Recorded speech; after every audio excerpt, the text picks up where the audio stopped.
একজন স্বামীকে বাঁচাতে স্ত্রী নিজের কিডনি দান করেন, পরবর্তীতে স্বামী সুস্থ হয়ে পরকীয়ায় জড়ায়, এক পর্যায়ে স্ত্রীকে মারধরও করে, পরকীয়া প্রেমিকার কাছে চলে যায়। এ ধরনের ঘটনার ইসলামী দৃষ্টিকোণ থেকে শাস্তি। কথা হলো, এত বড় অকৃতজ্ঞ মানুষ, তার শাস্তি কি হতে পারে সেটা একমাত্র আল্লাহ তাআলাই ভালো জানেন। যে মানুষটা তাকে নিজের জীবন বাজি রেখে তার জীবন রক্ষা করলো, তার সাথে বেঈমানি বিট্রে করা, এটা সুস্পষ্টভাবে তার নেয়ামতের কুফরি করা। আর আল্লাহ তাআলা বলেছেন, ওয়ালা ইন কাফারতুম ইন্না আযাবি লাশাদীদ। আল্লাহর নেয়ামত, মানুষের অবদান, এগুলোকে অস্বীকার করা এটা আল্লাহর আযাবের কারণ। প্রথম কথা হলো, বিবাহিত মানুষ যদি জেনায় লিপ্ত হয় তাহলে তো ইসলামের দৃষ্টিতে সবচেয়ে নির্মম এবং করুণ শাস্তির কথা বলেছে। কেন ইসলাম এই ব্যাপারে এত সিরিয়াস? অন্য কোন অপরাধের বেলায় ইসলাম এত কঠিন শাস্তির কথা বলেনি। কোমর পর্যন্ত মাটিতে পুঁতে রেখে পাথরের আঘাতে তাকে মৃত্যুদণ্ড বাস্তবায়ন করা, অন্যান্য ক্ষেত্রে এত কঠিন ভাবে মৃত্যুদণ্ড বাস্তবায়ন করতে ইসলাম বলে না। এক্ষেত্রে কেন বলেছে?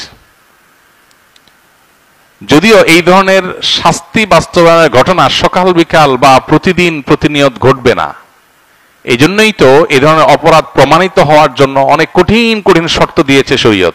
ইসলামী শরিয়া এমন এমন শর্ত দিয়েছে যে এই ধরনের শাস্তি কোন ইসলামী বিচারালয়ের বিচারক, কোন কাজী, তিনি এই ধরনের মৃত্যুদণ্ডের রায় লিখবেন, বিষয়টা এত সহজ না।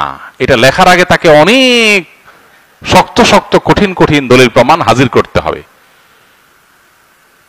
সচক্ষে সরাসরি মূল জেনার দৃশ্য দেখার মতো উপযুক্ত শাস্তির সংখ্যা পূরণ, মানে সাক্ষীর সংখ্যা পূরণ হইতে হবে, তারপর এটা হবে। এত সহজ না বিষয়টা। তার মানে ইসলাম চায় না এটা সকাল বিকাল হোক, এটা চায় কালে ভদ্রে একটা ঘটনা ঘটবে, সবাই সেখান থেকে শিক্ষা নিয়ে সতর্ক হয়ে যাবে। তো প্রশ্ন হলো যে এত নির্মম শাস্তির কথা কেন বলা হয়েছে ইসলামে?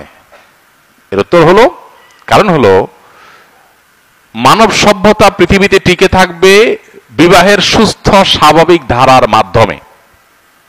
বৈবাহিক বন্ধনের এই সুস্থ স্বাভাবিক ধারার বিপরীতে বিবাহ বহির্ভূত যে সম্পর্ক, হারাম রিলেশন, এবং এর পাশাপাশি আজকাল যে সমকামিতা সহ বিভিন্ন রকমের অসভ্য ক্রিয়াকর্মকে পৃথিবীতে নরমালাইজেশনের কাজ চলছে, এটাকে স্বাভাবিককরণের কাজ চলছে, এগুলো মানব সভ্যতাকে হুমকির মধ্যে নিয়ে যাবে। মানুষের অস্তিত্ব পৃথিবীতে একসময় থাকবে না যদি এগুলো থাকে।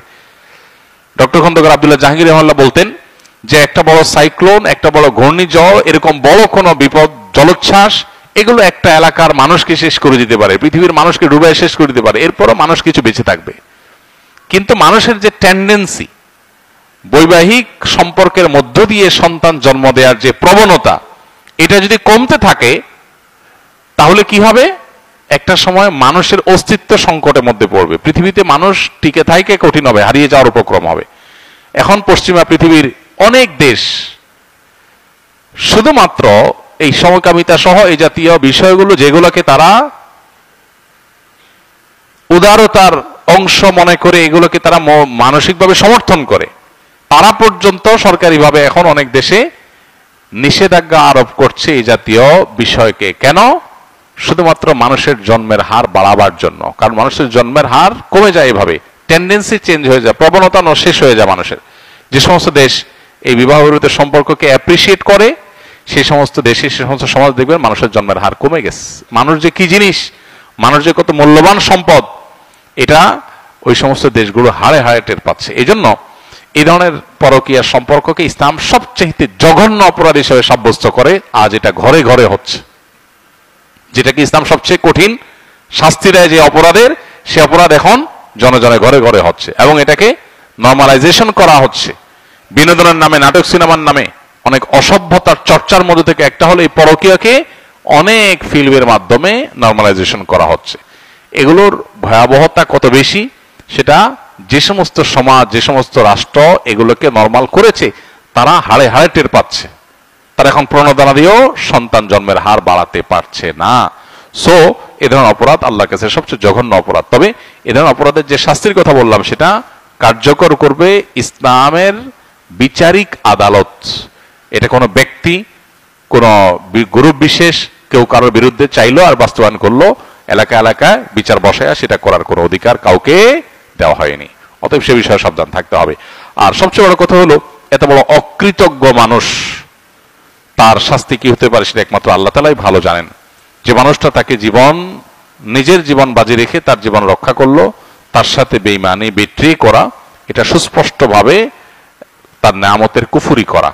আর আল্লাহ তাআলা বলেছেন, ওয়ালা ইন কাফারতুম ইন্না আযাবি লাশাদীদ। আল্লাহর নেয়ামত, মানুষের অবদান, এগুলোকে অস্বীকার করা এটা আল্লাহর আযাবের কারণ।